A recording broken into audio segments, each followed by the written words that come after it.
flag, United States of America, and to the republic for which it stands, one nation, under God, indivisible, with liberty and justice for all.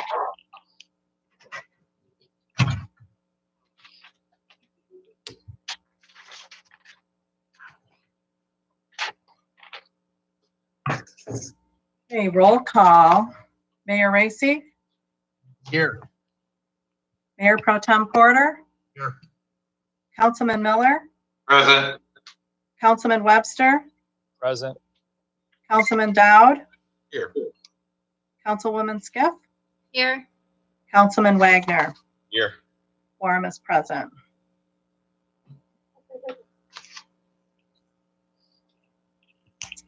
The first item on the agenda is a moment of silence for all those who have lost their lives to the COVID-19 virus.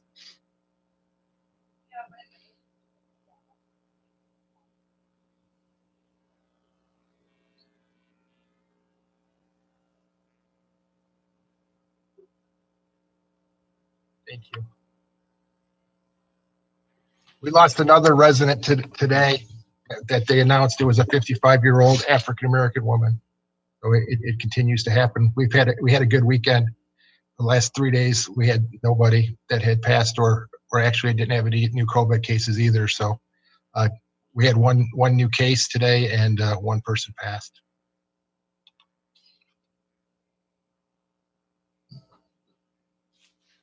First item on the agenda is to approve the agenda. Mayor? Mayor Pro Tem, there you are. I would like to postpone item 3F to a future meeting, please.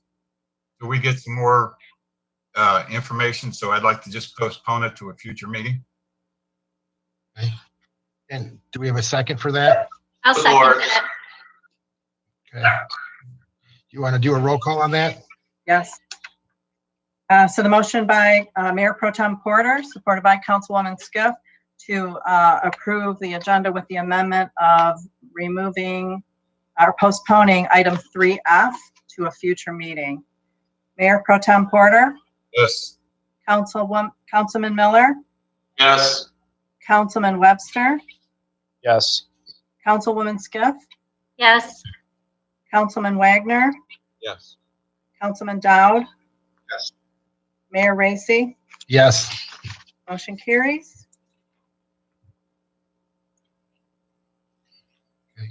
Anything else from council? I just want to just say one thing before we vote on this. Just so everybody realizes, Councilman Webster is at Beaumont Hospital with his wife. They're expecting a baby. He's very dedicated. We're gonna go Facebook Live in this pretty soon, but no, he's here on the meeting. So we don't know if for some reason Jeremiah has to leave in a quick second.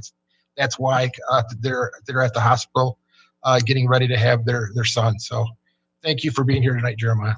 You're welcome. Go ahead with the roll call. Or do we? Yeah, we just did that. No, that was just for I thought that was for them to take that off, to postpone that. Was that for everything? Yeah. To That includes it? You're fine. We're fine with that? Okay. to approve it with the amendment of, Okay. correct? Okay, that's fine. Okay.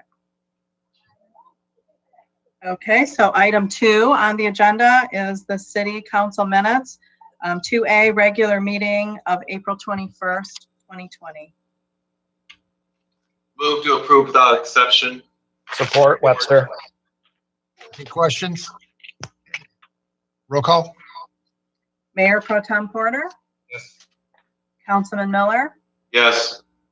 Councilman Webster, Yes. Councilwoman Skiff, Yes. Councilman Wagner, Yes. Councilman Dowd, Yes. Mayor Racy. Yes. Motion carries.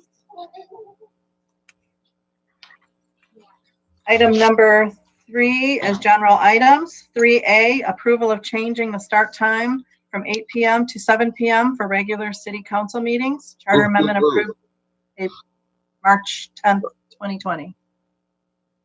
Move to approve. Or Dowd. Any questions?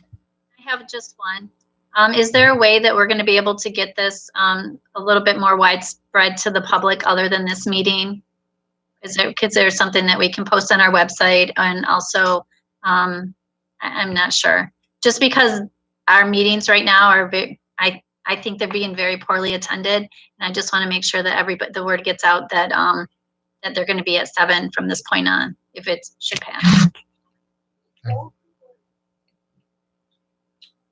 My only question is, Mayor, is that when we did talk about this, we had discussed that this would be starting at the next new council that assembles, that they would then set that time at that point.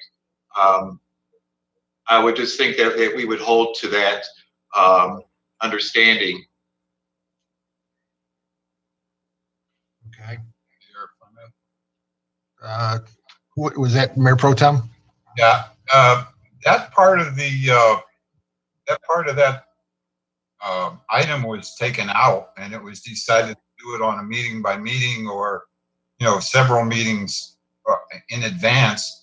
But my suggestion originally was that it be held only at each new council, and that was turned down. So we can change it anytime we want to.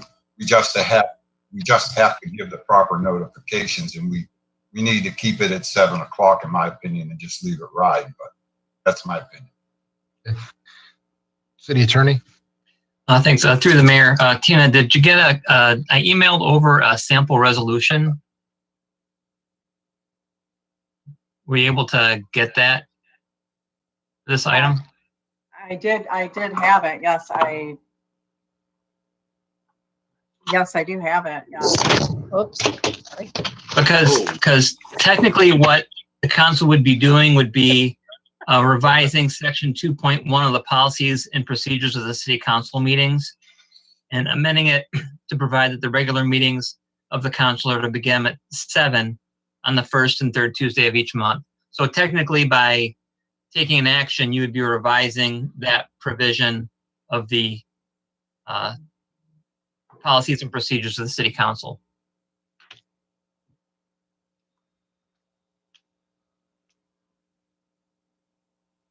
Councilwoman Skiff? Yes, that's what I was going to say, that I remember when we had discussed it, that we wouldn't put it on the ballot like that, but that it would be something that we would need to revise in our policy and procedures. One other question is, has this already been, the election been certified Yes. in the county? Yes. Thank you. So do we, Mike, does it need to be, does the motion need to include the policies and procedures, or what do we need to do?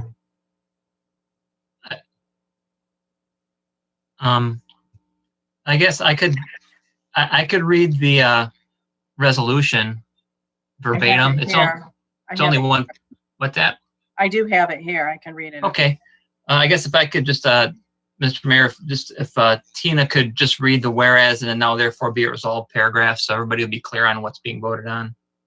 Okay. Whereas the city of Wayne desires, sorry, I'm trying to do this on my phone so I don't mess up the Zoom meeting, but whereas the city of Wayne desires to change the time it begins regular city council meetings, now therefore be it resolved that effective upon adoption of this resolution, section 2.1 of the policies and procedures of the city council meetings is amended to provide that regular meetings of the city council are to begin at 7 p.m. on the first and third of each month.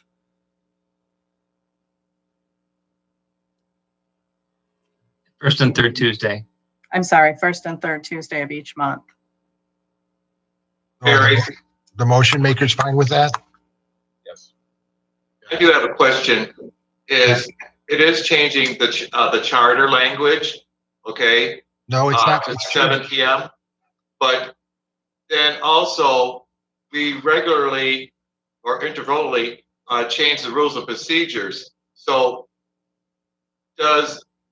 when a new council decides to want to change the time of a council meeting, that means that they have to go back to the people in order to change it in the charter. No. No, it's already been voted on by the people. This is just changing in our policy. City Attorney? Right, yeah, just through the mayor, the charter now gives the council the flexibility to start at any time within that time frame. I believe it's 6 to 8. So the new council would just revise their rules and procedures, or this council could decide to do it whenever they want to. There's nothing to prevent this council from taking further action to change it to 7:30 or back to 8 or to 6 or whatever, but it has no impact on the charter. And I think right now with everything going on, it makes a lot of sense to go ahead and vote on this. You got staff that are here till 8 o'clock and they can't go to, they can't go anywhere. They're stuck here and another hour. We've had the people vote on this. They chose to allow us to do that. So we think we just might as well vote on it and look at, see if that's what the council wishes to do. Any other questions? Roll call, please. Okay, the motion was by Councilman Wagner, supported by Councilman Dowd, approving the start time from 8 p.m. to 7 p.m., including that language in the resolution that I just read for regular city council meetings for the first and third Tuesday of each month. Mayor Pro Tem Porter, Yes. Councilman Miller, Yes. Councilman Webster, You got on, Councilman Webster, you're muted. Yes. Councilwoman Skiff, Yes. Councilman Wagner, Yes. Councilman Dowd, Yes. Mayor Racy. Yes. Motion carries.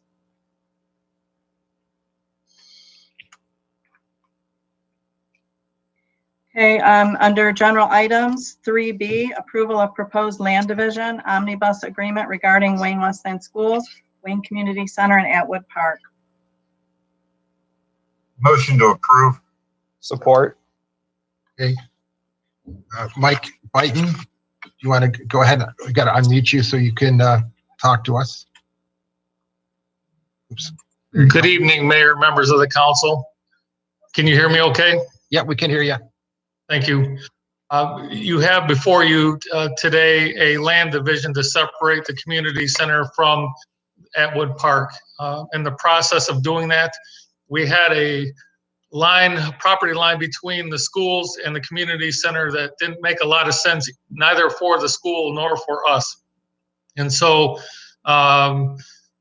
Lori from planning and Lisa and I worked with George Contis from GMH, and George put together a very unique agreement called an omnibus agreement to bring properties together of different owners for a point in time, and then to split them in a way that was favorable to all the parties.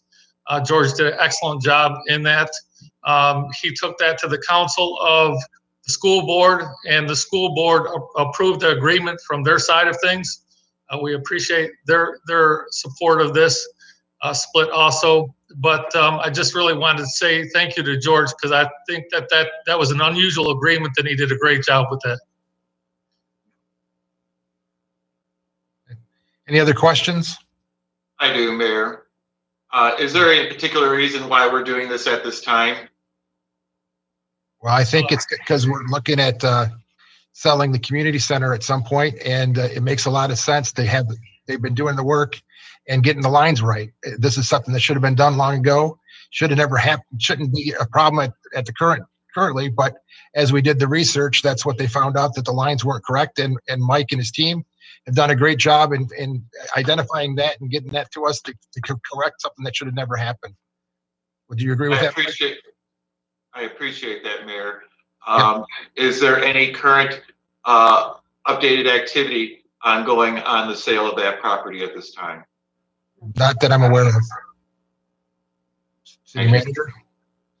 Oh, okay.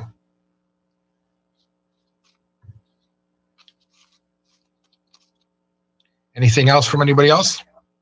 I just want to thank Mr. Byton. The level of detail was exceptional, and all questions were answered with what was offered.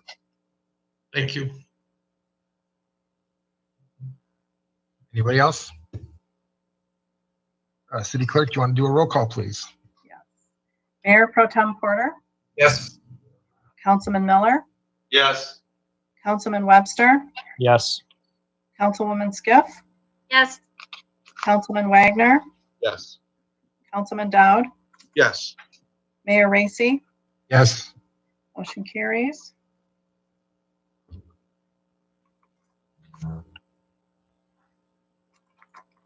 Item 3C, approval of the purchase of 10 Dell Latitude 5424 rugged laptop computers and docking stations in the amount of $29,234.10 to be fully funded from the Byrne grant. Move to approve. Support.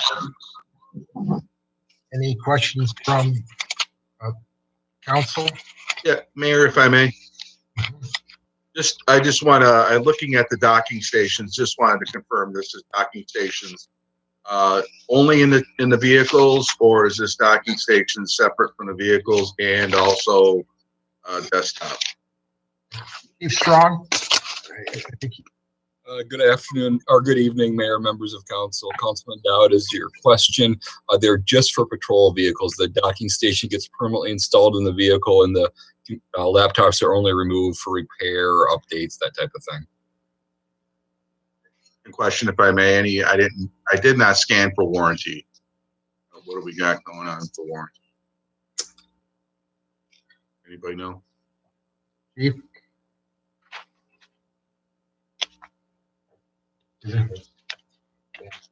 I do not know offhand, Councilman Dowd. It's at least a year. Mayor Racy, The standard?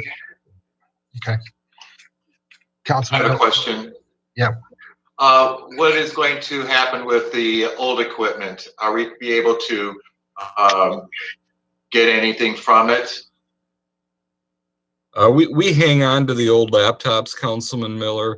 There's sometimes we're able to salvage parts from them in the case of repair, or we're able to repurpose them around the station for maybe like training a new employee or something of that nature.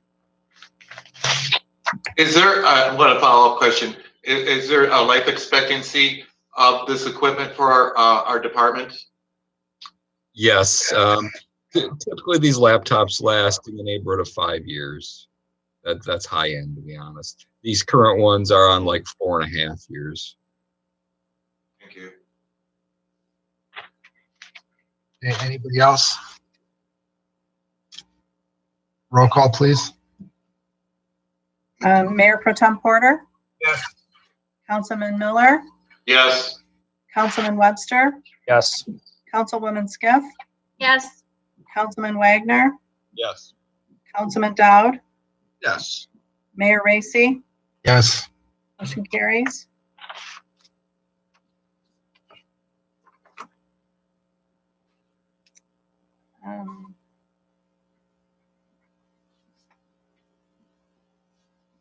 Item 3D, approval to direct the city attorney to draft proposed charter amendment language to require any city council person running for mayor to resign their office effective before the first council meeting of November of the election year.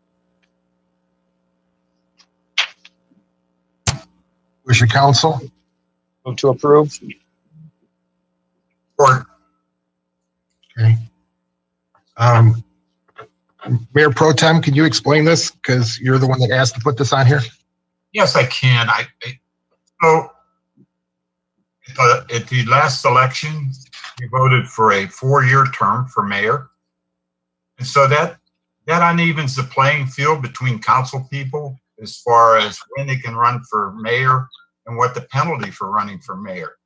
Myself, I'm in Ward 3, so I'm in 1, 2, 3.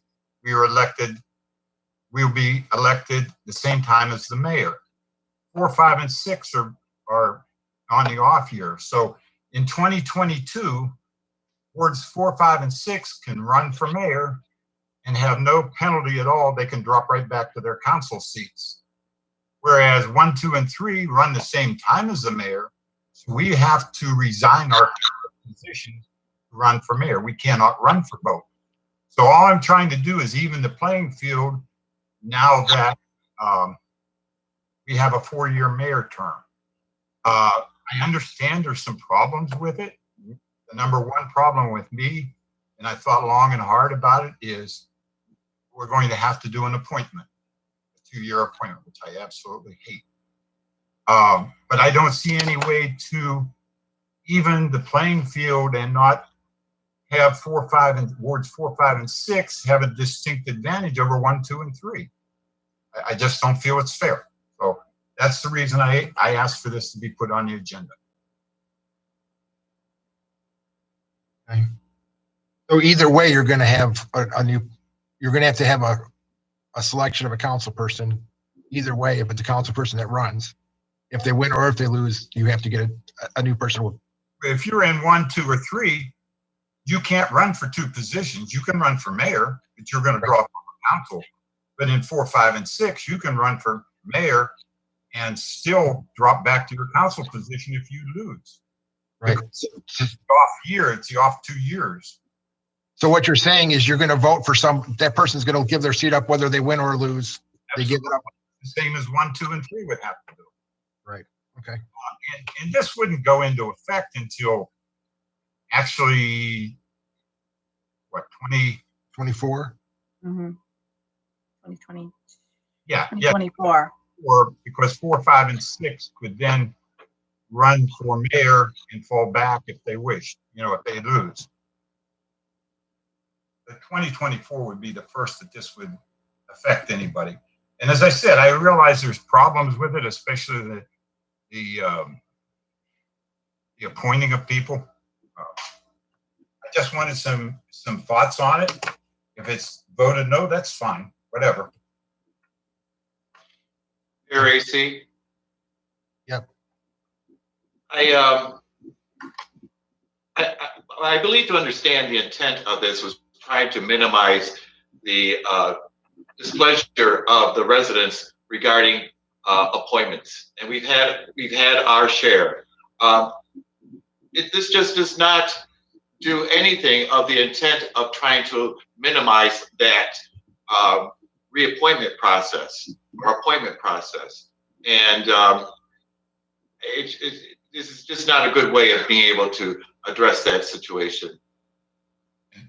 If I may, through the chair, I'd like to ask Councilman Miller how you would address 3, 4, and 5. I mean, 4, 5, and 6 having a distinct advantage over 1, 2, and 3 wards. And I'm talking about a mayor running for mayor and then dropping back into your council seat if you fail. 1, 2, and 3 can't do that because they run the same time as a mayor.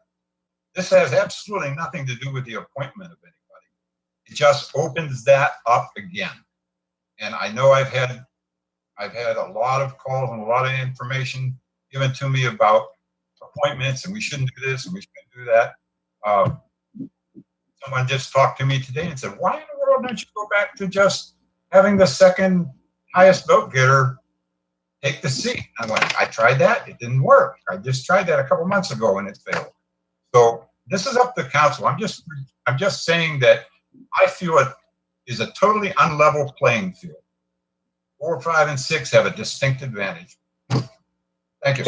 So, Mayor Pro Tem, so the person that would resign their seat, they could then reapply, and they could also have their name in the hat to get reappointed by the council, but they would have to get reappointed by the council, type of a thing.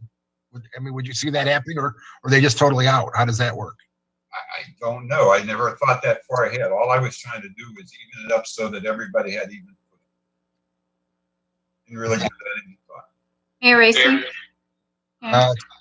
Councilwoman Skip. Thank you. I guess that right now, I'm not necessarily against this. I guess right now, though, my thing is it isn't going to take effect until 2024. We're talking about putting together a charter commission. My thing is why address this tonight? I'm not saying that this is a bad idea. I'm just saying that we're going to have a charter commission possibly take up, some of these issues.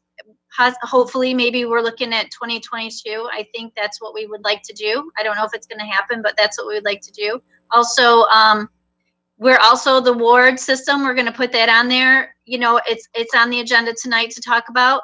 If that's if the ward system is done away, it might do away with that. My thing is just not that this is a bad idea. I just don't. I think we have time on this, and we don't have to. I don't feel that we should address this tonight. That's just my opinion. Councilman Wagner. Yeah. In terms of Mayor Pro Tem Porter's point of that some wards have an advantage over the other in terms of running for mayor. That is true, because if someone from my ward runs and then fails, they can retake their council seat. However, the disadvantage to wards 4, 5, and 6 is if they cut their council term short to run for mayor and then win, ultimately they're going to be term limited out 2 years before 2 years earlier than the maximum amount of the term limits. So I think that disadvantage kind of evens it out.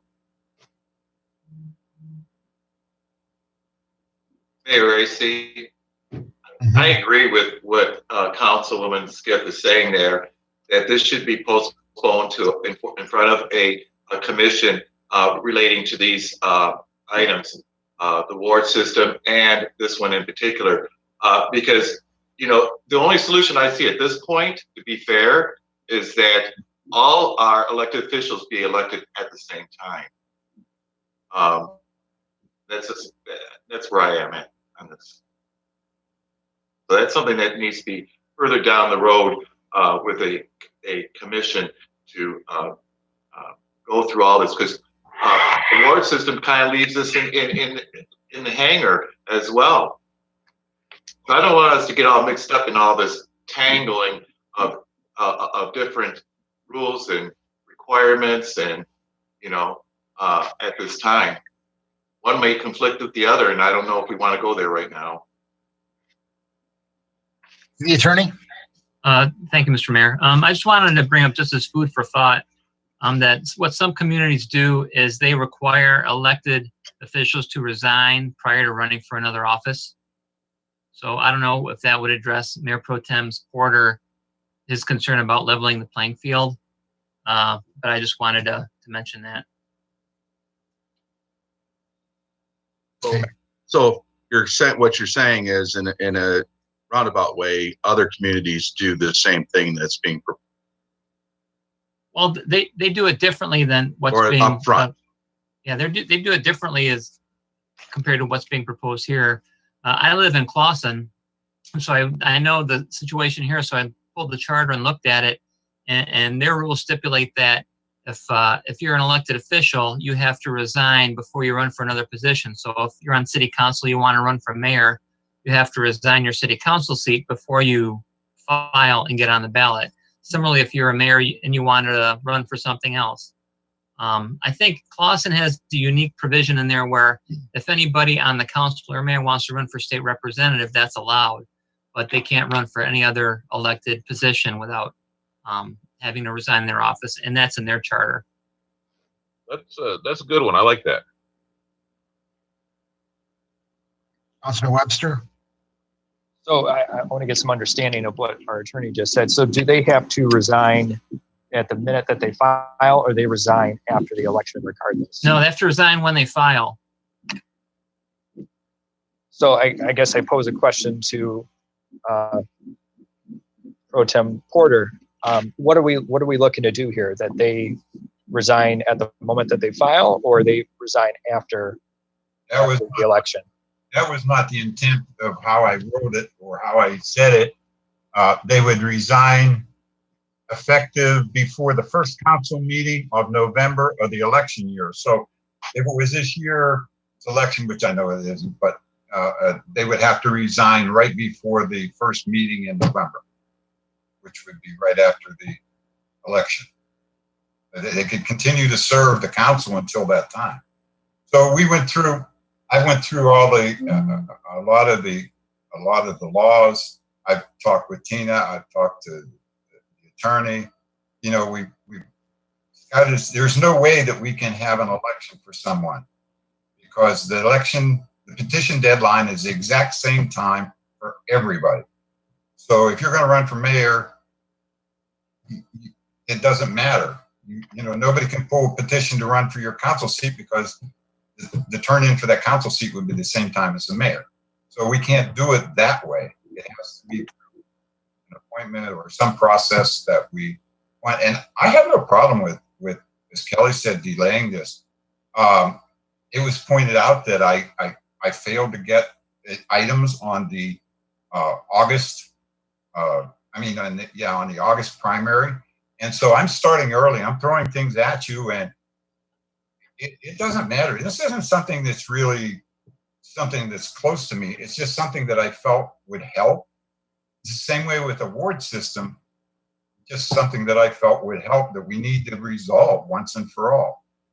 And I've been approached by a lot of residents, and I'm telling you, there are quite a few of them just talk to me about this running for mayor and then falling back into a council position. They don't feel that's fair. So that's why I wrote it, about how I wrote it.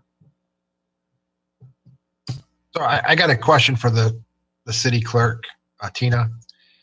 So if a person was to resign at the election time,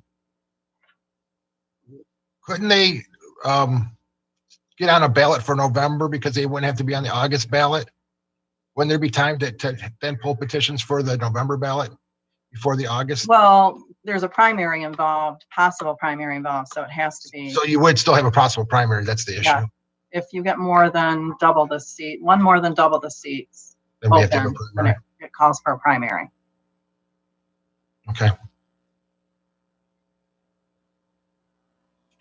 Any other questions? So what do you guys want to do? Do we want to just vote on this, or do we want to hold it? What do you guys want to do? Mayor, I'm good with postponing it to a future meeting. If people want to research a little more and do more work on it, that's fine. The major problem is the timing to get it addressed and get it on the November ballot. We need to get some things onto the November ballot, and that's why these two items are here. Councilman Skiff, yeah. Yeah. I guess on this particular item, I don't necessarily feel that has to be on the November ballot because, like I said, this wouldn't take effect until 2024. So even if we did it in 2022, that's still 2 years ahead of time. That would be plenty. Like, that's all I'm saying is I think it's way ahead of time on this particular item. Yeah. Oh, Mayor, there was a comment basically from a resident too, Okay. that it seems like it's more of a comment than a question. Before you go further, should I go ahead and read that? Sure. That's it, read into record. Okay. It was Sharon Bunnock, Sim Street. Her comment is, I am confused on the intent of this charter amendment and what it means. So my best guess is this: if a council person runs for mayor's seat and loses, she must resign their council seat after November election. If this is the intent, I am very much opposed for the following reasons. This would only have a consequence to 3 council persons that are in the same election cycle as the mayor, but more importantly, a council person running for mayor that loses is forced out of their elected seat, which would allow city council in charge of an appointment to that vacated seat. So we are replacing an elected official with an appointed one. This is never a good thing, in my opinion. Okay. So what's the wish of council? I mean, what do we want to do? I would make a motion that we do postpone this at a later date. Well, we got to find out if. I guess procedurally it'd be whether Mayor Pro Tem Porter and whoever support it would withdraw their motion, and then you would just move on to the next agenda item. Exactly. I'll withdraw it if that's the wish of council. I have no problem. As I said, I'm just trying to get ideas before council so we can get something onto the November ballot. Yeah. Who made the original motion? Councilman Webster. that's what council wants, I'll pull my support or my motion. Okay. Rescind, and then it was supported by council or Mayor Pro Tem Porter. With that. Okay.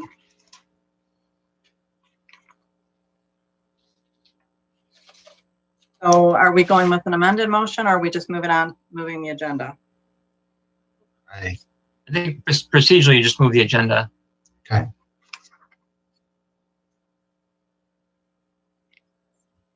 Okay, item number 3E is discussion of a ballot initiative regarding the current ward system. Move to approve. Support. Councilman or Mayor Pro Tem Porter. So once again, this is an effort to get something on the November ballot. And I have very, very strong feelings about this should be on the ballot. This was a ballot initiative originally. This should go before the people. This should never wait for a charter commission. The other one, we can wait for a charter commission if so desired. This one needs to go in front of the people. We need to decide this ward system once and for all and get it over with. I'm tired of listening to it for the last 6 or 8 years. We either have wards, we don't have wards.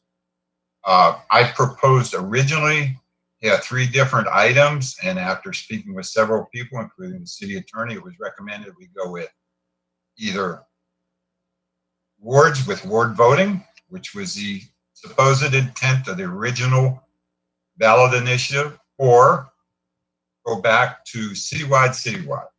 Just elect the best people for the job.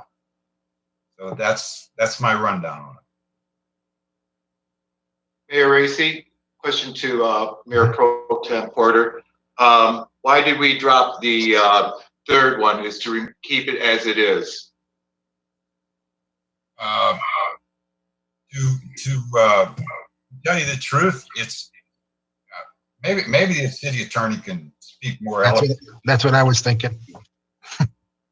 The attorney, Mike. Sure. Thank you, Mr. Mayor. If either one proposal goes down, it would remain as it is. If there are 2 proposals on the ballot, it would remain as it is. So that would be the default, is it would remain as the charter is currently written. I guess the question is, how many things do you want on the ballot in November? Do you want it to be either as is or a 1-ward system, or as is or ward with ward voting? It's really up to council. Mayor Racy, I need to ask for some clarification on what Mr. Bosnick just said. It is my understanding that there would be 2 questions. One would be that we would vote for our own representative from each ward, or we would go back to what we had previously before the ward system. If that both fails, then we would retain what we currently have. Is that my understanding? Yes. How could How could one fail if, by assumption, the majority fails of the 2, right? Let's say 500 to 400, 500 wins. 501 to 500, 501 wins, right? Highest vote would take the day. Right. So there is no third then. It would If either they both be either fail, or. If both fail, if neither one passes, then your default is the current system. I'm lost on that. Yes or no? Yeah, I don't see how that's going to happen. If we put 2 items on the agenda, or say wards with ward voting, and number 2, General election. citywide election, it's the choice between those 2. There is no third choice. Right. You want to complicate the ballot, as we had talked before, and put a third choice on. Mayor Racy, So it would have to be clear to the residents. Hold on a that- second, Tony, Okay. Councilwoman Skiff. Thank you. So just to what Tom had said about the two options, I think there's some confusion. Mike might be thinking that we'd put them on individually, but if we put them on at the same time, it's going to be an either or.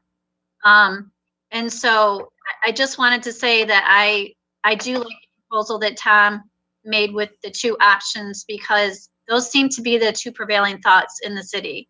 I think a third one, you know, the whole thing is people are discontent with the way things are right now. That is what I hear by many people. It's confusing. I run into people who still do not understand how it works. And they think that they can't vote. They said, oh, I didn't vote for you because you don't live in my ward. Well, they could have voted for me because it's at large, but I think that people still don't understand that. And so the way it is now is confusing. The whole reason we're even putting the ballot initiative on is because people are very discontent with the way that it is now. A majority of people. You will have some people that say, I like it the way it is now, but I don't think it's the majority. And those are not the two prevailing thoughts that I hear the most. So I am in support of what Mayor Pro Tem Porter has suggested, just putting the two on. And I think the confusion is that that might be understanding that we're going to put them on individually, but we're talking about putting them on at the same time.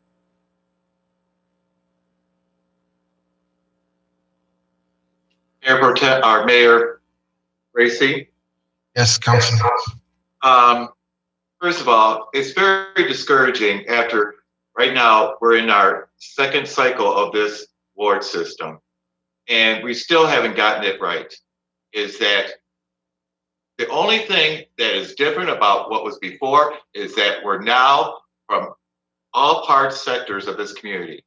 Okay, we represent everybody. Okay, I am not just Ward 4 representative. I am a representative of the entire community. The intent was to be able to get a more diverse mix of individuals up on council.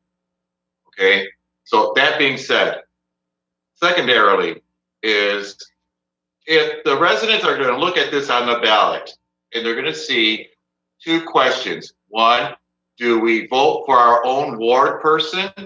Or two, do we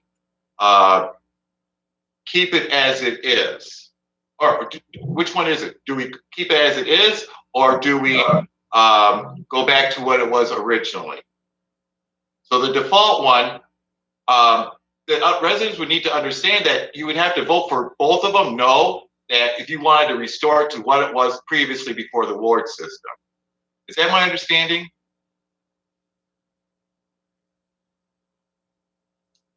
Councilman Porter, it's your thing.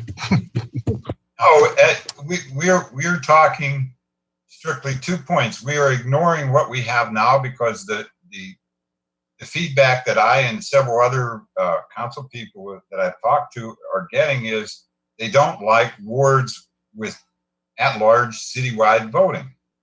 That if we have at-large citywide voting, we should have at-large citywide council applicants. And I understand the reason that this was done in the first place. It was, and I respect that, but we would just drop the way that it's done right now off of the ballot proposal completely and just run two things, either wards with ward voting or at large with at-large voting. Plain and simple. I agree with you. I would be in favor of this because this needs to be settled once and for all. What was said on the petition was different than the language that was in front of the voters. And, you know, I started on council at the beginning of this. And to find that sort of compromise, it just has to go back to the voters for one final call, and that's it.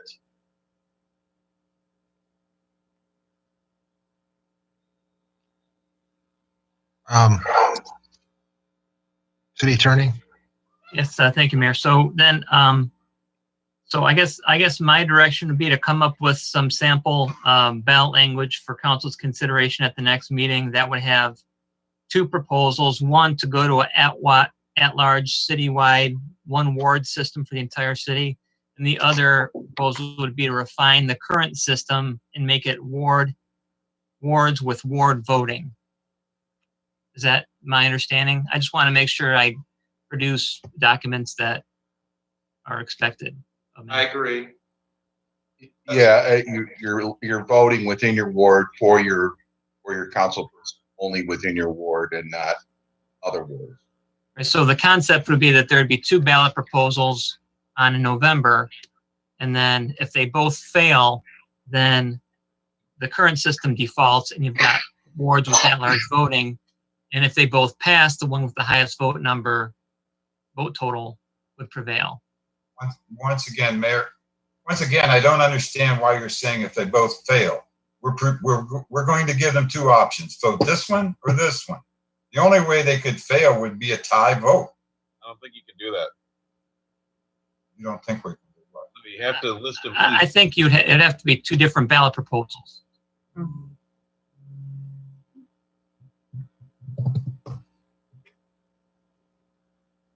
So do you want my opinion? I have a totally different opinion, but do you have something, Mike, before? I don't think you can do a ballot proposal where you tell the public, okay, we're going to change the charter. You tell us how we're going to change it. It's up to the public to decide whether the charter has any change or not. That's why I think it would have to be two different lines on the ballot, two different proposals for people to vote up or down. So then through the mayor, the attorney, then the three proposals would be even better because we'd spell it all out there where I started from originally. But then I don't know if you can have a ballot proposal to keep everything the same. I'll look into it, but I haven't seen that occur. Councilwoman Skiff? Yeah, so what you're saying is, I understand what you're saying. So it'll be like proposal 1, yes or no, proposal 2, yes or no, correct? And then if neither one of those passes, it's going to remain the same. So it has to be more yeses either for proposal 1 or more yeses either for proposal 2 in order for either one of those to pass. I get it now. Okay. And question, Mayor, and I don't mean to get too deep in the weeds on this, but in the event that, I guess down the road, would this also possibly complicate the ballots for Tina when she has a ballot or by ward after assuming it passes or ward vote? I know I'm getting way deep. No, it totally complicates the ballots. Yes. It's a cluster for a city our size. Because it would be a ballot by each ward. Mm-hmm. Absolutely. It's a lot more, it's more expense. You got, 6 different versions or at least 4 different versions. Hey, Racy, what if both ballot initiatives pass? Then what do you do? One with the highest vote would pass. Okay. Tina, did you have a comment? I just wanted to say that each precinct has its own ballot anyways for elections. So, but it does make it a little bit more complicated with the way it's programmed into, programmed for the voting equipment and stuff. But that's, it can be done. Other cities do it, so. Would we be, Mayor Racy, would we be looking at incurring some additional costs now for these potentially changes? What would those possibly be?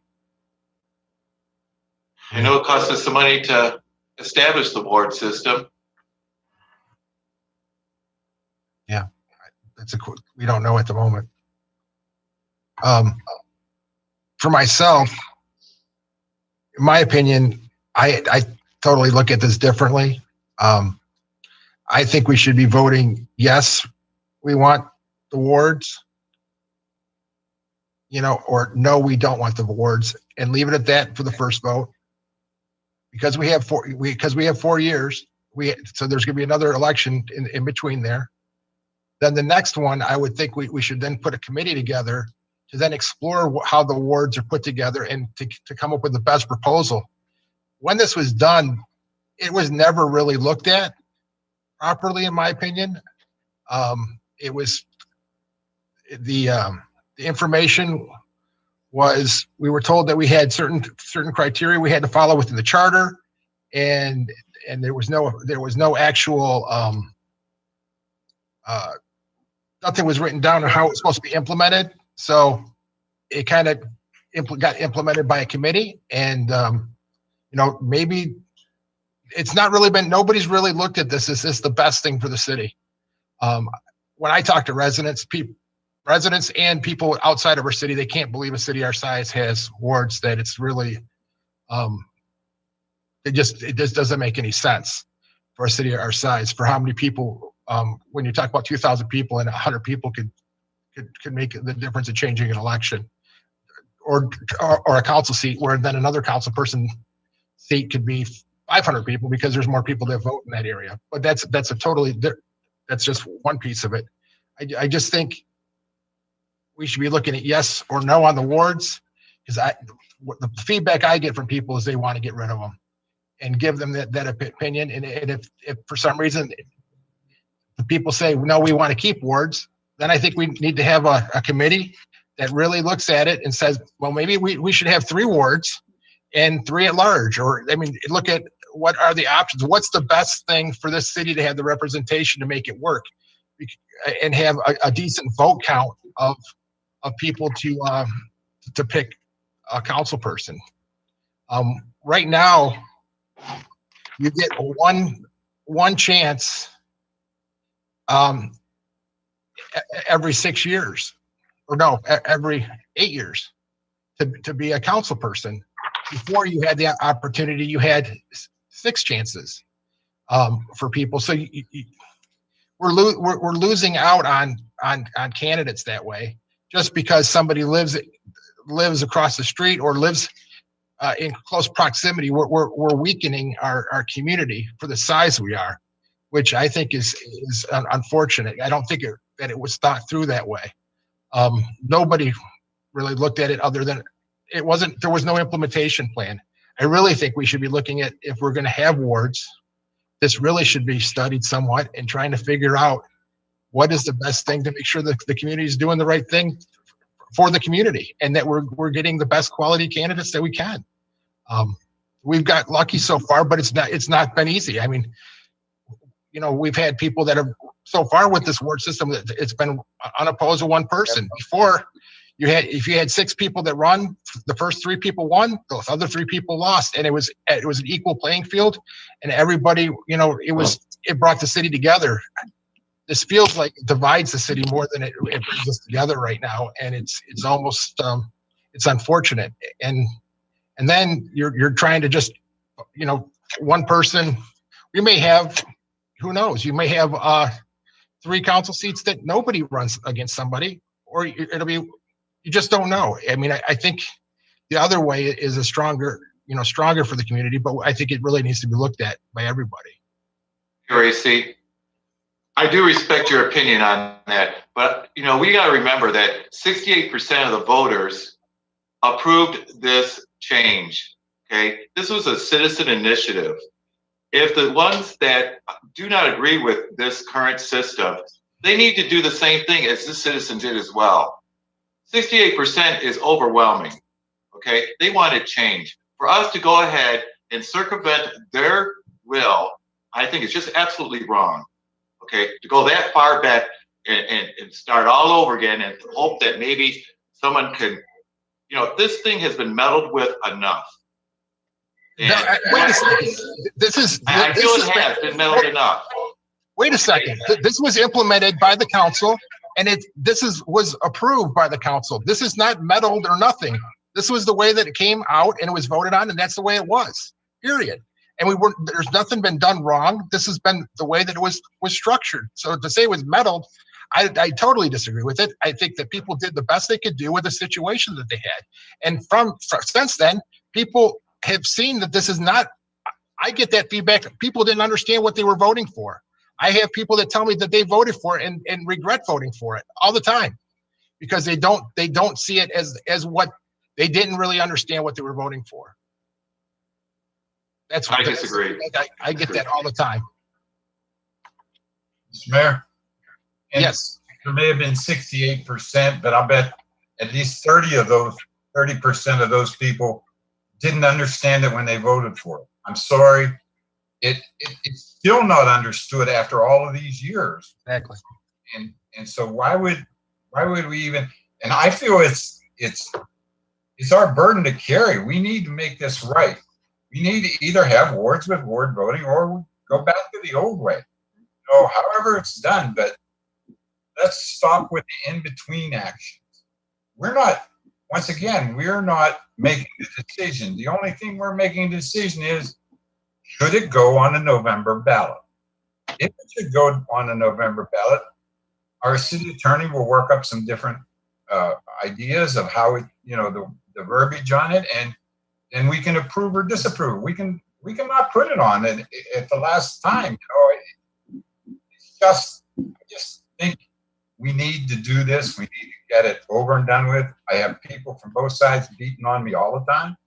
I have people saying that, this wasn't implemented the way we were intended. I don't know anything. I wasn't on council. I know what I feel, and I feel we need to get rid of this. The people voted on it. We should put it back out to let them vote on it one more time, and hopefully they understand what we're trying to present. Mm-hmm. Councilwoman Skiff.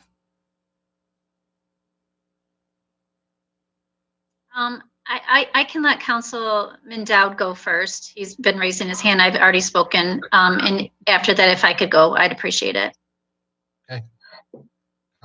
Just a point is to maybe simplify it and not overcomplicate any ballot, and yet even make it a big problem even bigger.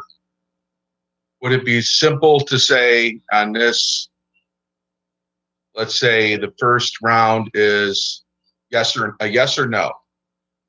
Disband current ward system, yes or no? And with the intent that based on the vote, we'll go to the next, with the next election, we'll present options based on a yes or no, unanimous yes or no, windfall, stay as status quo, or make a change. That's kind of what I'm saying. Yeah. Start with the step of, do you want to change? You want to commit to a change with the next iteration, or do you want to stay status quo? Right. Because it's not going to matter till in the middle years anyway, because the ward system's implemented for so long anyway. So, Councilwoman Skiff. Thank you, Mayor. Yes, I just wanted to say you've made a lot of good points, and I agree with many of them. However, I disagree on do you want the wards, yes or no? I did ask the city clerk to send me over some documentation of the original language that was on the ballot, the actual ballot, and also some resolutions that were passed by city council. And from what I can tell, going through the paperwork, there does seem to be some contradictions. There is, I read one, and I wouldn't mind, making sure everybody got a copy of this and we can all read it. There is a mention of the at-large being for the mayor only. And there is a contradiction that never actually made it on the ballot. So, to me, there does seem to be some contradiction as to what the council possibly had passed as a resolution and also what made it on the ballot. So there is some confusion, and I will just say I am one of the people that voted for the ward system, and since then have changed my mind. Okay, so I'm just going to put it out there, and I did vote with the understanding that I did think it was going to be in wards only. To be honest with you, I can see how just a city our size, even if it were implemented in the way that I thought that I was voting, I just don't see it in our best interest. The reason that I was for it at the time is because there was the campaign finance and everything like that. And I thought that perhaps if there was voting in ward only, that a candidate would be required to spend less money to get elected. And, and I just thought that it would open up the playing field for people that, possibly would be good candidates, but just didn't, couldn't do the fundraising or, come up with the money to run a campaign. So, but even if it were implemented in that way now, my opinion has changed. It's just in a city our size. I don't think it should matter where you live in the city. And you made a great point as far as saying the amount of time that you can run, because if I run in my ward and I'm not elected, I got to wait 4 more years. Where if it's at large and anybody in the city can run, I only have to wait 2 more years for another seat to open and I can run again. So I think you made a lot of good points, but I'm still in favor of the way that Mayor Pro Tem Porter had presented it, and also the way that the city attorney said that he would put it on there, each proposal a yes or no. And if neither one of them pass, we're at the same place. So I think it's the best option, and that's what I would like to see.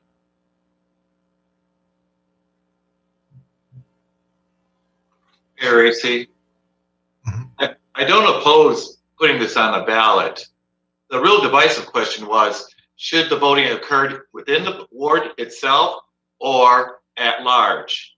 And at the time on council, we had to make that compromise because the ballot language was different than the partition language.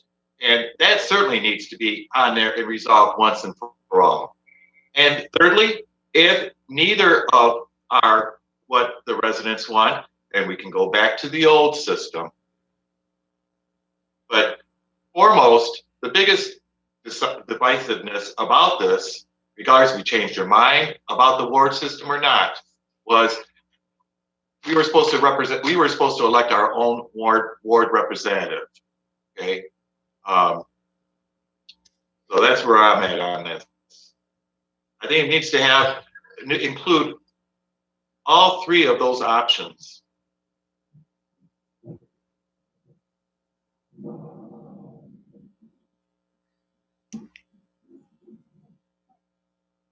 Somebody's mic's going a little wacky. Councilwoman Skiff?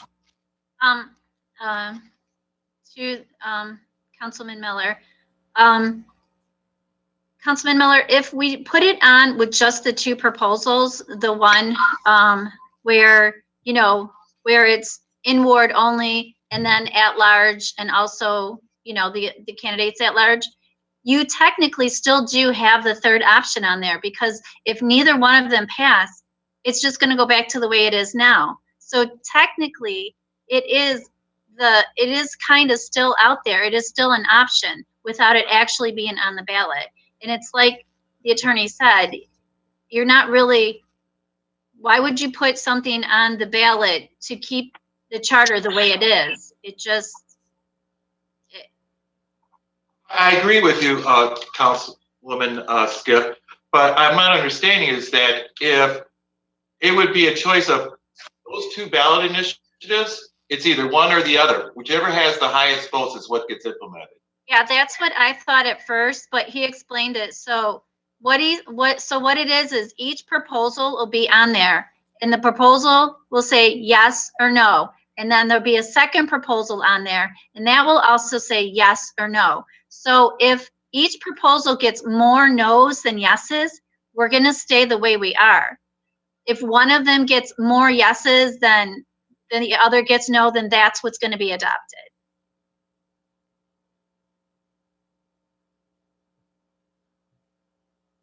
Thank you. You're welcome. Councilman Webster? You got to unmute yourself. Shaking his head. There we go. I mean, there's been a lot of good points made. I think the biggest one that I heard was the fact that we're not necessarily getting the best candidates throughout the city, because you have people that live on the same block in the same ward. that would be excellent additions to the council, and you cannot have them up there with the current structure. And I've heard the same things from people, that for the city our size, this just doesn't work. And people were confused, or they just didn't quite understand when this initially came up. And we found ourselves at this point now. So I'm in support of this going on. I frankly think the ward should go away and it should go back to at large. But I think that needs to be put on the ballot and at the will of the people to vote that way if that's truly what they want. So I'm in support of this going on. I think it needs to happen. Any updates? Are we closer? We're getting there. Okay. We saw you leave for a second. We just want to make sure we're not missing nothing. Oh no, my screen would have went away. Mayor, may I say something? Yes. I'm sorry. I was just looking at some numbers, and I looked back at that amendment back in 2014 when it passed. It was Proposal 1, Amendment 1, and the difference in vote was actually 617 people. So it was 2,397 that voted in favor and 1,780 that voted against. So it was a difference of about 617 votes. And I think that is interesting because it definitely was not a landslide. Right. That's, As being, the person that's. I'm doing a quick math, that's 57. Yeah, it was a close vote on that one. It was a very Closer low than turnout too. Yeah. And we have a bigger turnout. 4,000 votes, 4,177. Mm-hmm. Right. So, Mr. Mayor, could, through the chair, could I ask Tina if there's been any questions or comments on this item from the public? No, not on this item, no. Okay, thank you. Okay. So, do we want to have the city attorney write some different proposals up and have us look at them? Yes. I agree with that. Does he do all of them and then we look at it so that we can vote on something? City Attorney Mike? And Mr. Mayor, I guess what I'd be happy to do is come up with two ballot proposals, one of which would be a proposal to change the current system to one citywide ward where the entire city is a one single voting district. And then another option where the current system is ward with ward voting as opposed to the current ward with at-large voting. And then council could determine which of those they want to have on the ballot. Now, to be on the ballot, it's going to require 5 votes. It's not just a majority.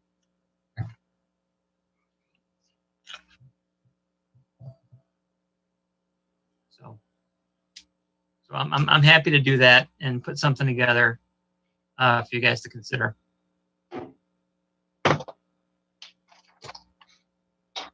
Thank you. So now we need a motion, that we need to vote on the motion to have direct the attorney to do that. Am I correct? I would make that motion. We have a motion on the We already have the Floor. motion made by Councilwoman Skiff and supported by Webster. I'm sorry, we just need to vote. My mistake. So, the vote was to discuss it, the discussion of it. So do I need to change my, motion? Sure, you could amend it to direct the city attorney to draft the potential proposals regarding the wards. That's fine. So I would like to amend my proposal to direct the city attorney, to direct the city attorney to write up the 2 different proposals that we had discussed. The at-large voting with the at-large candidates and the ward of voting within the wards only. An amendment to our current. Support. Councilman Webster is in support of the amended. Yes.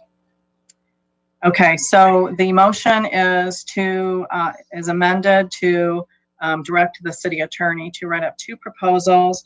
one with ward voting, and one ward at city at large. Roll call, Mayor Pro Tem Porter, Yes. Councilman Miller, Yes. Councilman Webster, Yes. Councilwoman Skiff, Yes. Councilman Wagner, Yes. Councilman Dowd, Yes. Mayor Racy. Yes. Motion carries.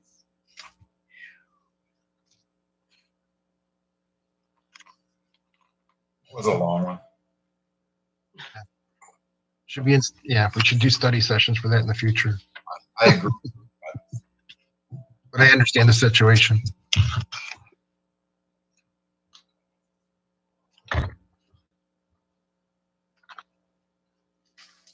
Moving the agenda, item number 4 is administration reports. Through the chair. Yes. All right, thank you. Good evening, everybody. So there was a couple of questions I just want to cover before I go into a few items to report to you. There was a question provided to the city clerk at the last council meeting, which would have been answered at this meeting. I'm going to do that. Nancy Pride had asked why the city is paying a new municipal advisor firm to work on the current bonds when the city has Plant Moran on contract and don't we have enough going out of the general fund. Well, as I stated at the last meeting, and I did clarify, but happy to do so again, Plant Moran does not do bond work. They do not do bond work. They focus specifically on financial work. And so that is why the city had to go out and identify another municipal advisor.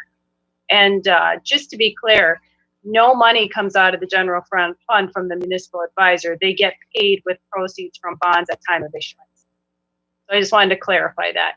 2 different firms, one gets paid, one only gets paid through the issuance of bonds. So I hope that clears that up for Mrs. Pride. There was also a question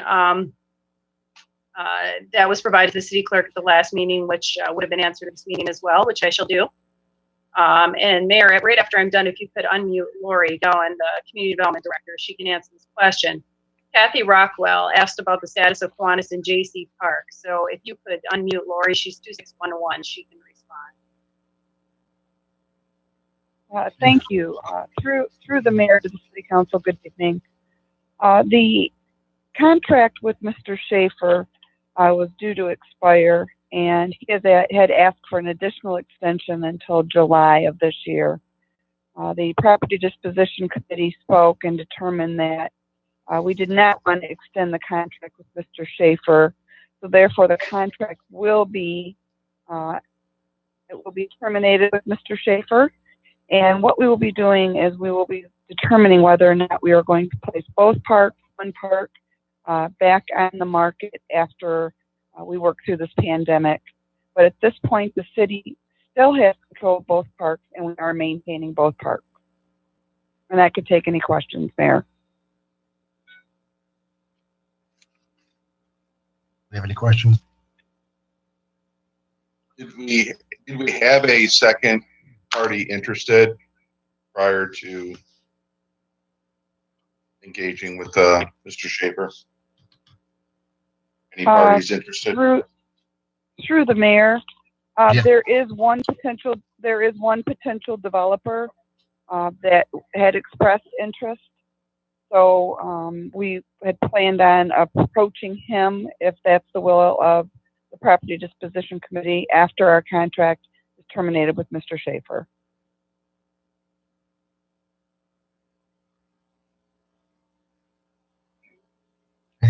Good? Yep. Okay, thank you, Lori. All right, just a couple of other items. Before I move on to the rest, I'm so sorry. Mayor, I do have a question. The city clerk and I were trying to decide, because we are dealing with a different kind of council meeting, certainly, but still trying to follow the rules as much as possible. There were questions that came in tonight that are not on the agenda, but I believe they should go under citizen comments. I would recommend that we continue to follow protocol. However, if council would like to deviate from that, the 2 questions came into the city clerk. But normally those questions would be read into the record under council comments and, as you know, answered at the next meeting. So what is your wish?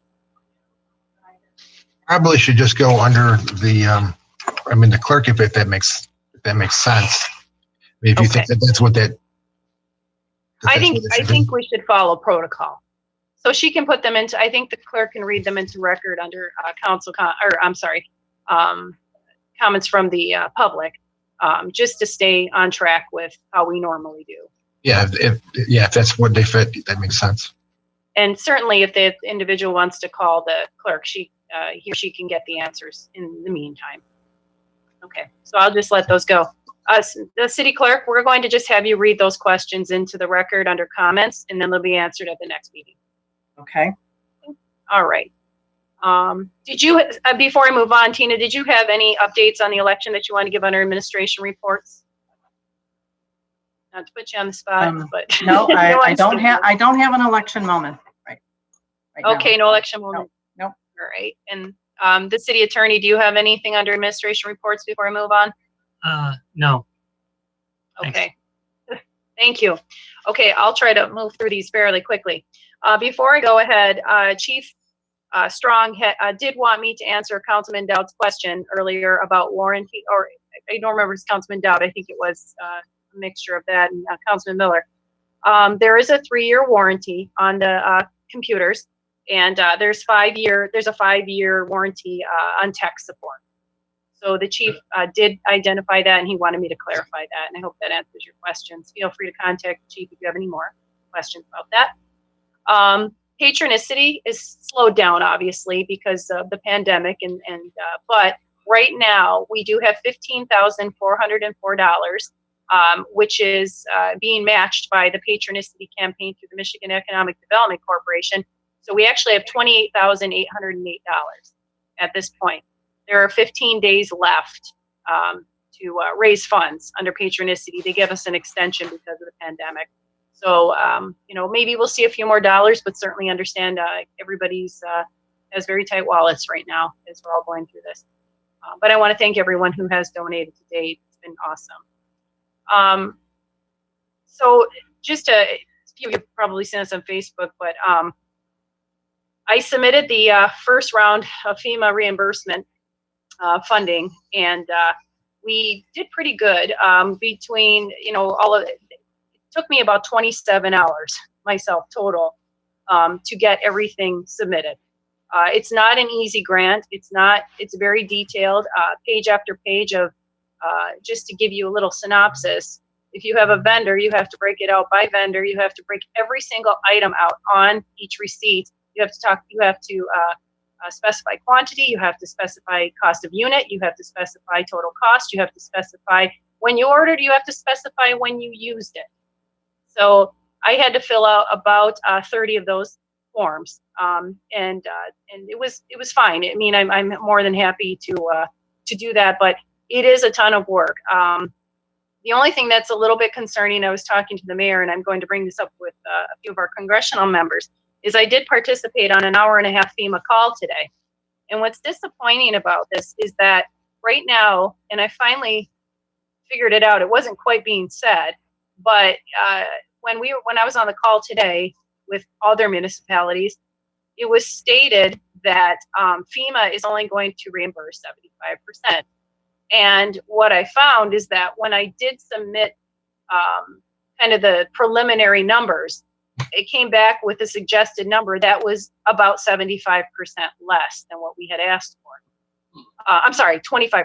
I apologize. It was 25% less than what we had asked for and 75% what we asked for. That equated to about $9,000 less than what we would be receiving. And that's saying if everything gets approved. The mayor had heard that, and this was not on the call today, but he had heard that the congressional members are pushing for 95% reimbursement and a 5%, as they're calling it, cost match. That would be ideal. But I want to say that our staff has done an incredible job keeping the costs down. We are all trying to support the fire department because the fire department has the most costs, as you can imagine, with more runs, the need for more personal protection equipment. And so that's where the majority of costs are coming from. and rightfully so. But I will say that if we can come back and even if we get 75, 80%, we're going to be great. And that leads me into the Justice Grant. The city was awarded $37,000 under the Bureau of Justice Grant. Because I've been working on the FEMA grant, the police chief took over the Bureau of Justice Grant, and I helped just to read and fly spec the grant application because I had to really focus on FEMA. So the chief did submit that this week, and he's asking for personal protection equipment, training dollars, disinfectant equipment, and other supplies and technology for the department. So that's $37K of free money that we were awarded based on a formula. So we have 2 years to spend it, which is great. So I just want to thank Chief Strong for splitting everything with me and working on that grant while I was trying to finish up FEMA. And certainly the chief was very helpful on FEMA as well. I also want to thank Katie. Katie helped me with the labor forms. She had to fill out 12 different forms to justify overtime costs for the fire department, and then a couple of others for public works. So I want to thank Katie. She actually did a masterful job filling out those forms and helping me out from that front. Those are very detailed, very specific. The city will get audited on every dollar we get. So we have to make sure that we're keeping very good records. So we took a little extra time on that. I think that's about it. I just want to lastly let the council know that, the staff I know there's been commentary out there about the city needs to cut staff. No, we don't. There's not enough staff to cut. As Brian stated in the meeting last, at the study session, that doesn't equate to much at all. And I understand that we're trying to salvage every dollar, but you have to also understand when you start cutting people and you start doing things like that, you have the tendency to start losing staff. They will go other places. We're not paying the staff as much as they could make at other places, but they're very dedicated. They want to be here and they're all working very hard. There is not one person on the payroll right now that isn't doing 2, 3, or 4 jobs to try to get through this whole pandemic. And so what I would respectfully ask is that please do your best. If it made a huge impact, there's Livonia, Westland, those are major cities. They have hundreds and hundreds and hundreds of employees. They have employees, they have deputies, they have assistants, they have support staff. We don't have that. We don't have the luxury of having all of that. So to cut right now, yeah, it's taking out an entire job and adding it onto somebody else. And I don't find that to be fair. And we are being very fiscally prudent. We are searching out every dollar we can get right now. But I have to just ask that respectfully that, we defend and work together to defend the staff that's out there working their tails off right now. And that's the staff in City Hall too. Everybody is taking on extra work during this. Nothing has gone down. Our workload has actually gotten worse, and it's more because of all the things we're trying to handle and all the balancing act that we're trying to do. So I would just respectfully ask for support for the city. If we get to a point where we have to start looking at things like that, I will absolutely let you know. But right now, as we discussed last week, our problems are in the millions.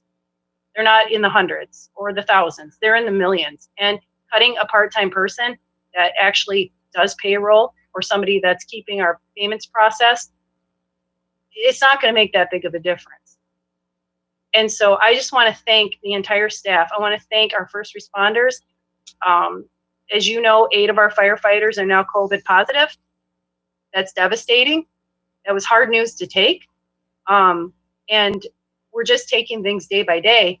And I just think it's best right now not to point fingers and just to pray as hard as you can for all of this staff, for everybody that's coming out to work every day. And please, please, please pray for our first responders. This is really tough times right now. And I just, it's very emotional and it's very tough and it's very difficult. I just really hope we get through this and everybody makes it and we're all going to see a sunnier day some point. But right now, I mean, let's be thankful for one another instead of finger pointing. It's a political year, I get that. There's no time for this. This is an all hands on deck teamwork effort. Thank you.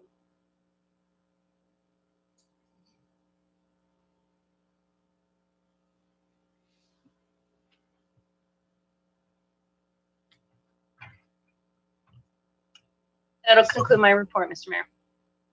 Can we have the chief just give us a quick update on how things are with the police department with PPEs? I've talked to him, but just so that people know that where we're at with that, I think that's something that people would like to know on the council. Sure, thank you, Mr. Mayor. I don't want to say we're safe, but I certainly feel much more comfortable than I did a week or so ago. I would say we have a solid 2 weeks worth of PPE, which doesn't sound like much, but for a while there, we were operating on maybe like 2 days worth.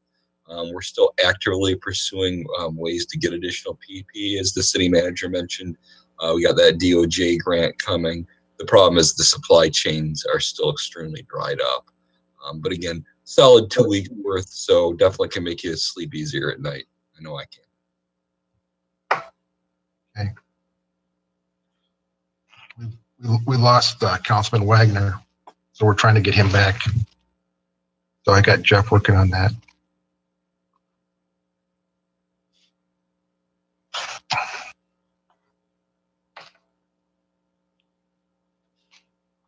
Do we just want to just move the agenda, or do we want to take a 5 minutes to try to get him back on the call?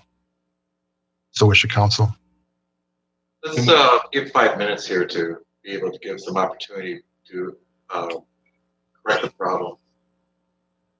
We could. I agree with that. Do I need to make a motion, or just we could just do a recess? Just recess. We're going to recess for 5 minutes. Okay.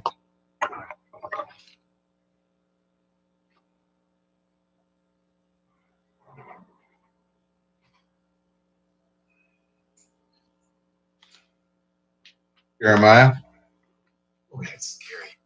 how's it going? It's going. Yeah. She just got an epidural, so Oh, it's serious. yeah.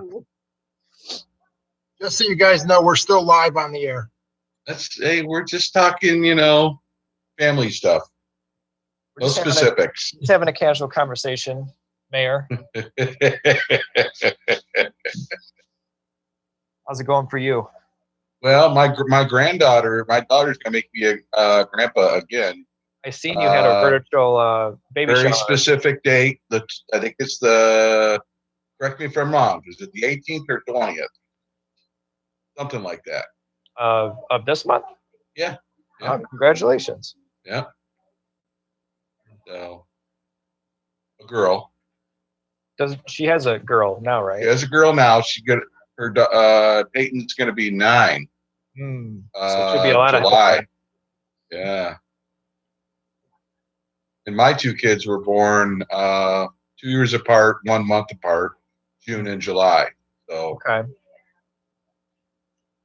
all the Websterlings, are they all in the same? Are they all born about the same period, or all over the place? No. So my daughter is in March.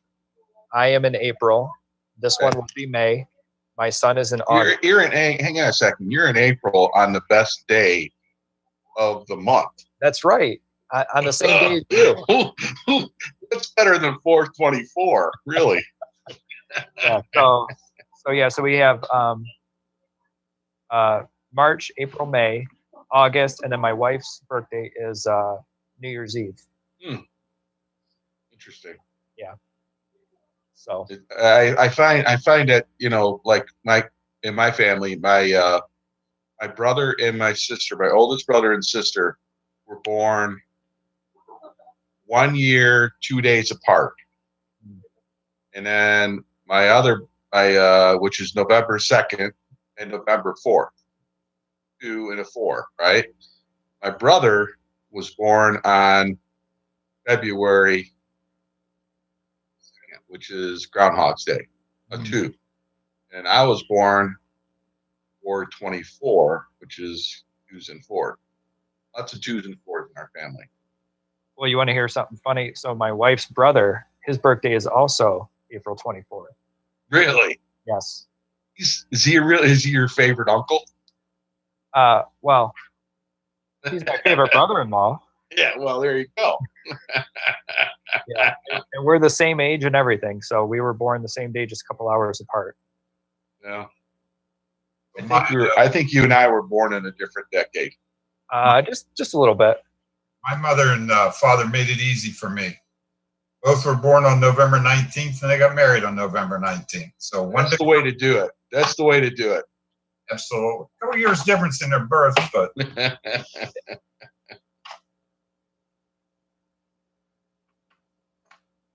have to remember a lot of dates. Yeah. Jeremiah, you would have liked being a young man in the 70s. Bell bottoms, corduroys. Hey man, we can bring all that back. I wore bell bottoms in the 60s. I was in the Navy. That was the real hippie generation. Hey Tom, what's the thought on you coming in full Navy garb to one of these meetings? No chance, nothing fits. We can get something made for you. I told Kevin this afternoon I've lost 15 pounds since I've been sick, and yeah, I'm still about 15 or 20 over what I wore. I can't even see that. I figured it was all that walking you've been doing. I wish it was walking. I wish I could walk around the house right now. I still have in my closet my circa 1980 something or other DeCavarici jeans that were a size 29 waists. Yeah. Hey, there's Phil. Yeah, Well, sorry. size of my leg.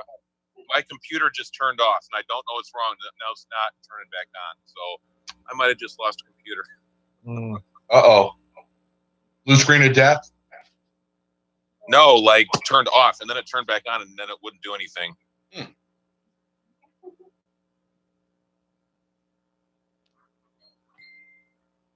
Okay, so now I'm on my phone, so hopefully I can do this.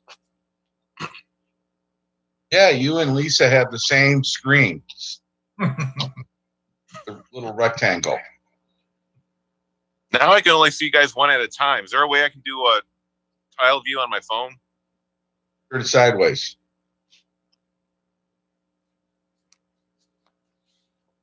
No, now I just see you sideways. No, I mean I see you, but You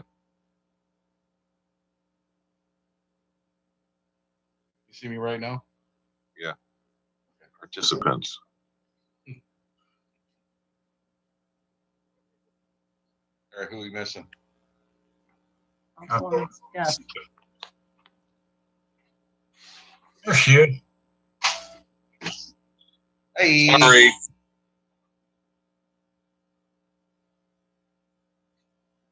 You're muted. I was here. I had a little thing over my camera, that's all.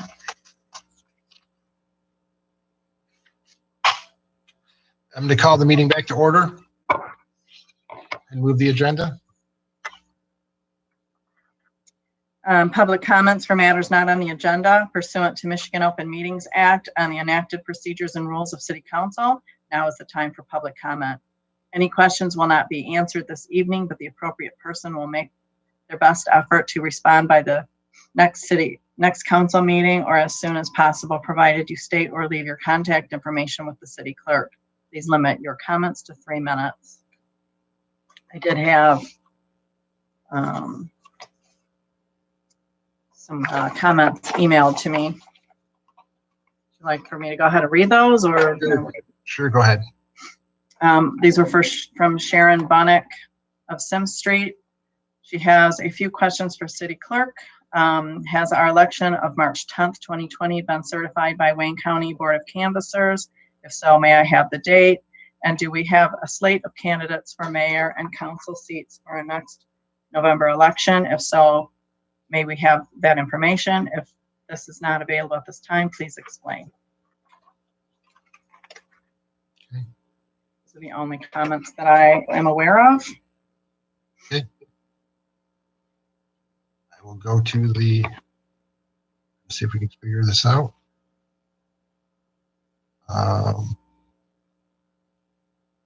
Susan Rowe, are you there? Do you have a question or citizen's comment? No, all of my questions and concerns were answered during discussion. Thank you, though. Have a Thank good you. evening.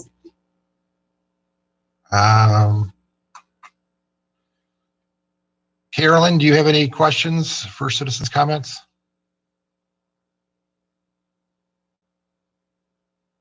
She's muted. Can't unmute that. No. Hi, Carolyn, did you have a question? Or just No. listening? Okay, thank you.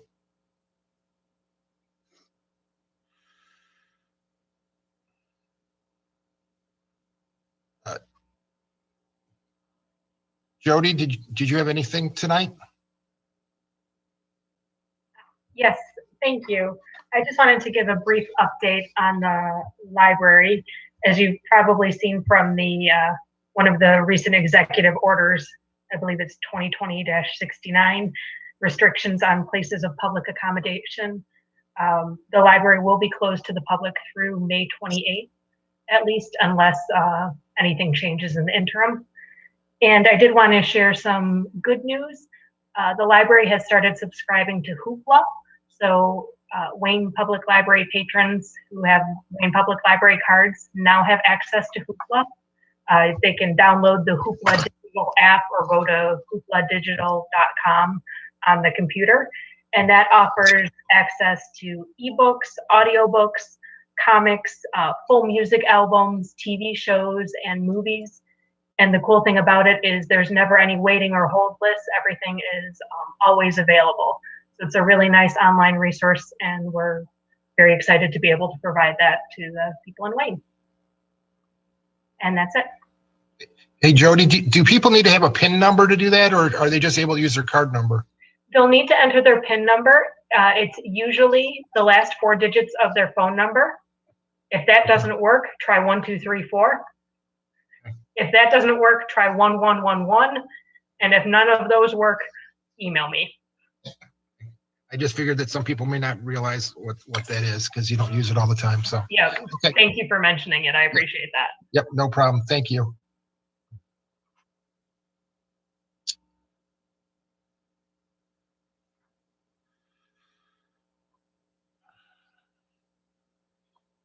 Okay, good evening, Linda. Did you have any questions or citizens' comments tonight?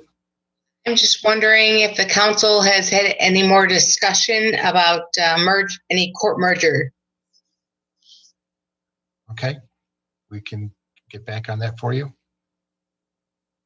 Thank you.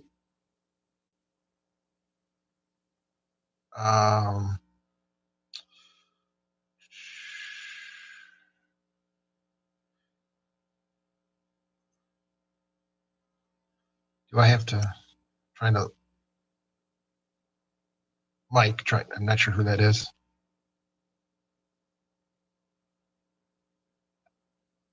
Okay, see there.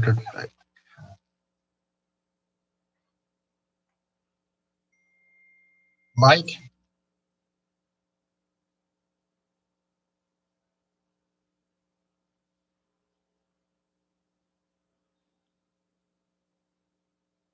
Okay. Hi, Teresa. Did you have any questions or citizen comment tonight? No comment. Okay, thank you.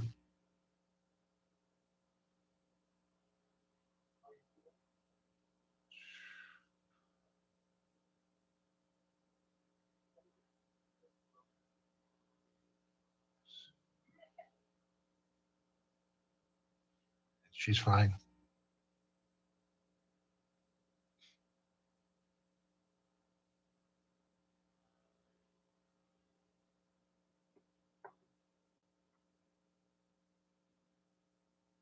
Mike, are you there?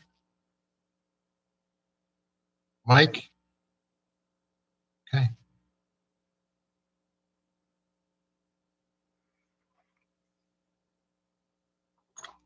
Okay, go ahead and move the agenda.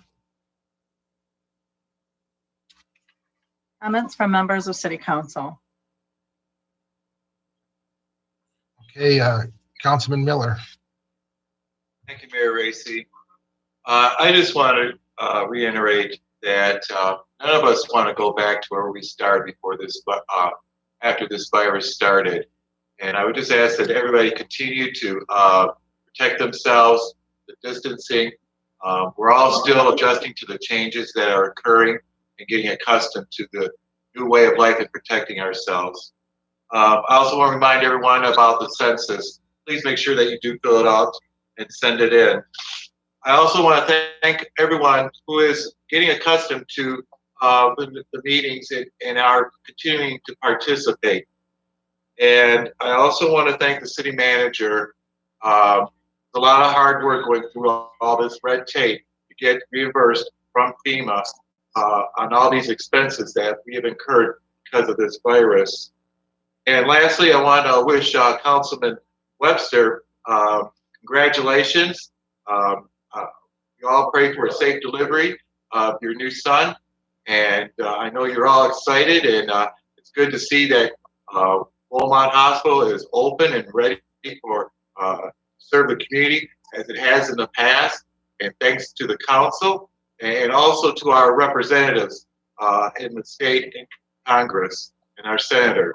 So with that, I will pass. Councilman Dowd. Thank you, Mayor. Can you hear me okay? Yeah. Hearing echo, so I didn't know if that was something else or. Hold on 1 second.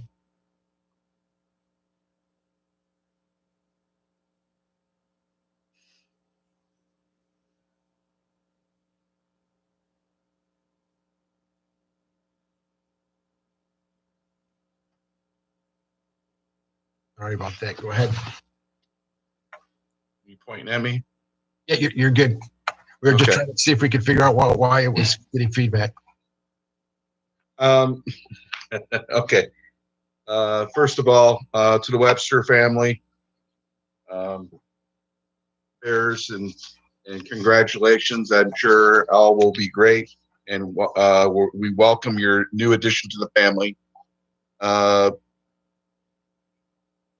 Mother's Day is, I think, 5 days away.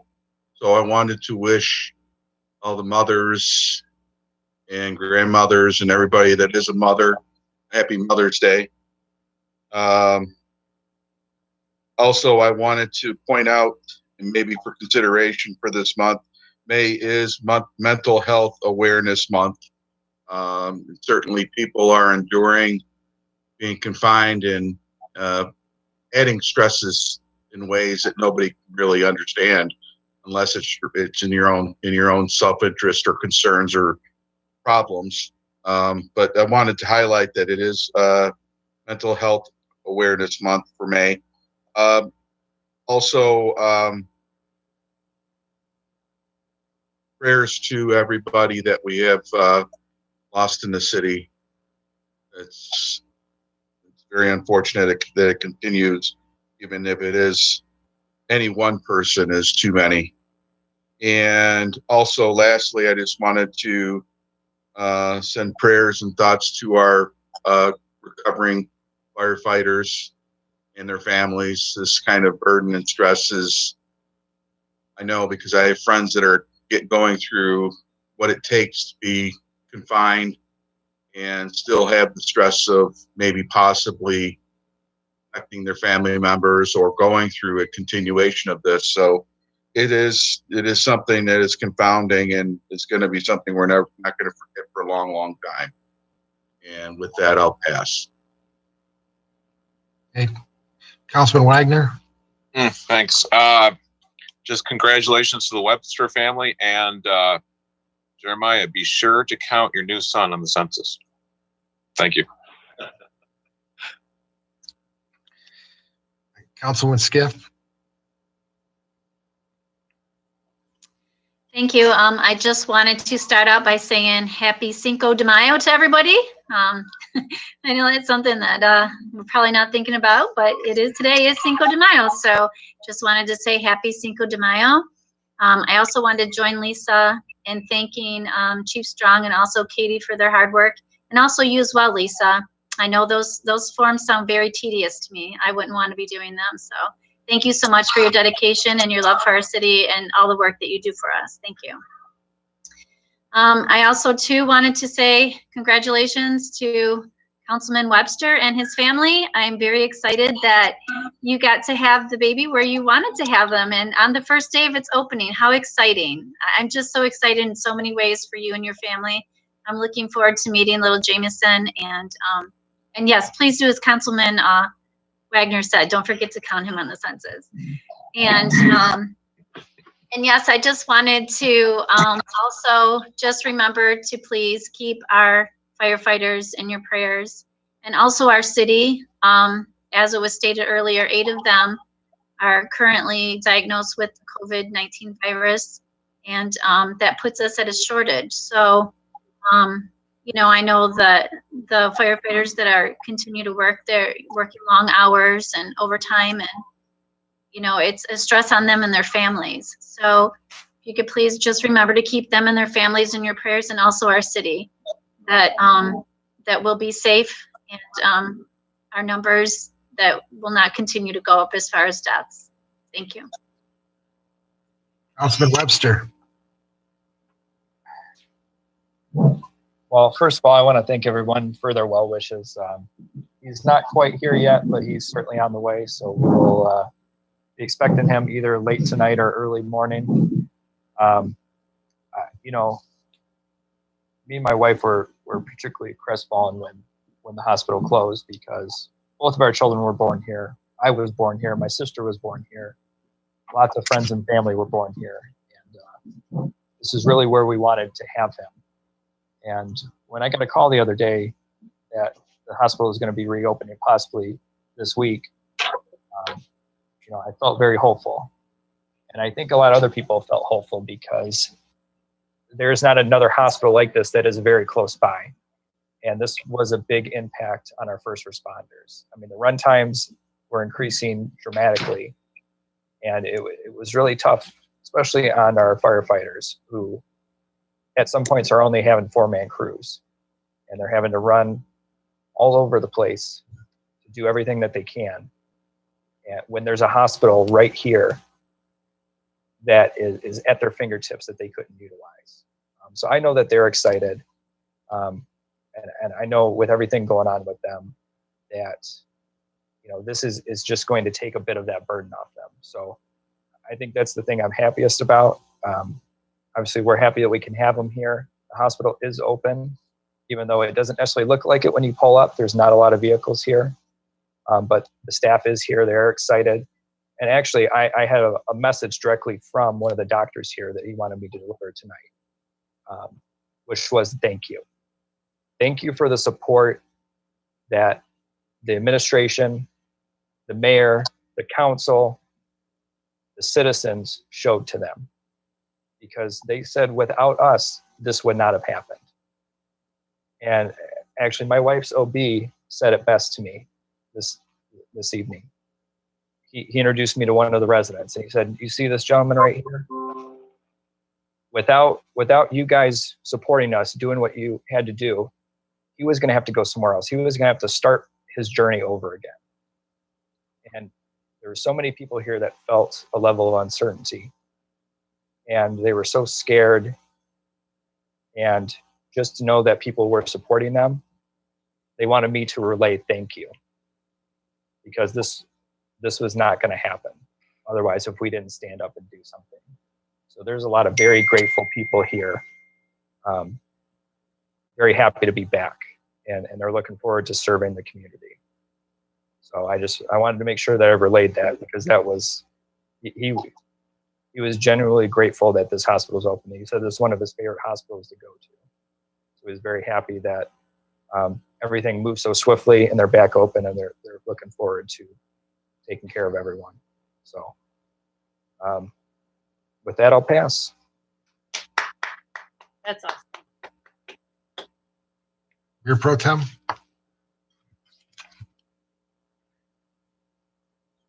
You're muted. Tom, you're muted. There you go. That's a good part of me. That was what you had to say was great. The thank you, Mayor. That was great too. I just want to say thank you to all of the people that work for the city. Everybody is doing such a fantastic job. I haven't heard of one hiccup, and I'm sure there are one here and there, but it just goes to prove what a great staff and what a great people we have working for our city, everybody.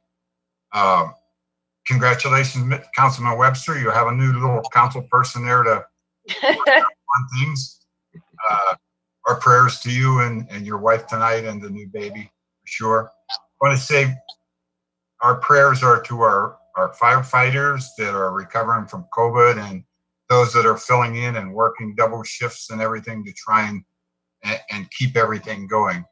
And I also don't want to forget to say thank you to our police who are out there on the front line being involved with citizens every day and face that same reality that the firefighters have, maybe not as much, but they're still out there doing the job. And so is a lot of our people. And I want to say thank you to them and prayers to everybody over this COVID. I hope that we get through this really quick. Thank you. Thank you, Mayor Pro Tem. Council Webster, yes, congratulations to you and your wife, and I know your kids are excited too, I would imagine. I'm glad that the hospital's open for you. I know we've been talking about it over the last few weeks and hoping that would be open for you and your family. I'm so glad that it's there. It's definitely clean. I was told that it's extremely clean for you, so you shouldn't have to worry about that. And but I did want to say that I just wanted to congratulate you and wish you the best, and we'll be praying for you tonight. And I'm just so happy that you were able to have going to be able to have your son where you wanted to. That's great. I wanted to mention that the schools hired a new superintendent last night, John Dingham. Had a chance to talk to him on the phone this afternoon. He's extremely excited to be coming to our community and working with the Wayne Westland schools. And we're going to be touching base here in the next few weeks once he gets hired and gets his feet wet a little bit.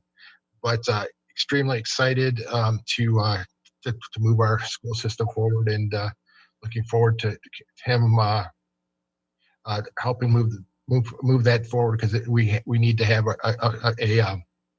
a strong school system that makes everything good for our community. So I appreciate that's finally done, and thank you to the school board that had a tough task over the last year figuring all this out, and I wouldn't want to be what they had to go through dealing with all of that. So thank you to the school board for everything that they had to endure and finding a candidate. I heard that both candidates were great candidates, and it was you couldn't really lose either way. So, but he got a 7-0 vote last night, from my understanding, and we'll be starting here soon. He's from Southfield, and there'll be more information coming out shortly, I'm sure.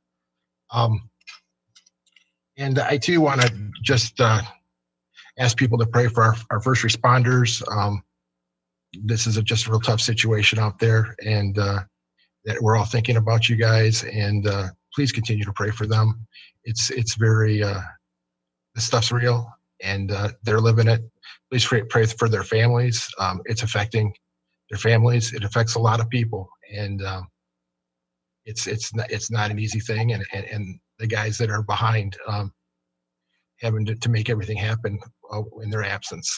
So we've got a little bit more time to go through and just continue to pray for our community, because these are very tough times that we're going through. Never thought things could get worse than we thought they were, and sure enough, we found a way to make them worse with this COVID-19. Just added level that nobody ever expected. And then lastly, I just wanted to thank Beaumont Hospital today for reopening the hospital. It opened this morning. I have finally had a conversation.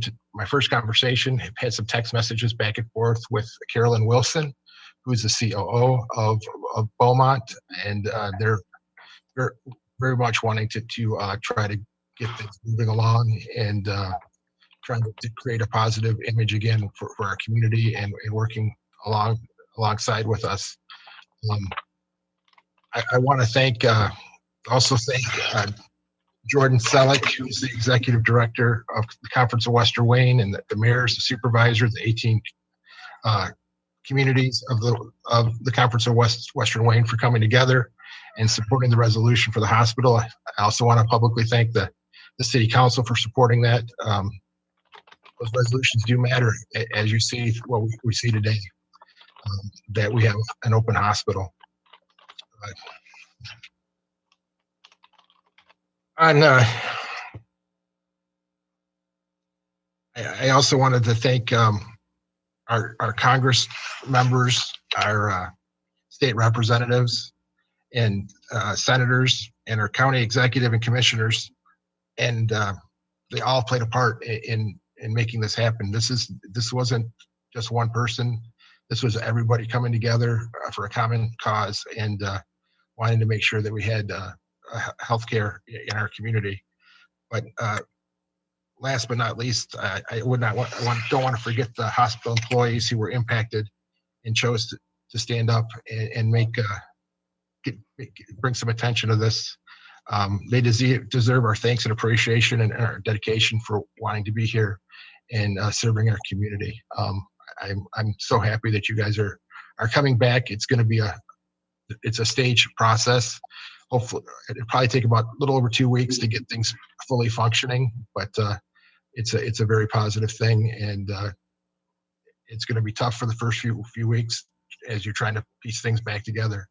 But I think over time, I'm looking forward to having them serving our community and doing a great job for us. So with that, can I get a motion to adjourn? Motion to adjourn. Support. Okay, all in favor? Aye. Aye. Opposed? Motion carries.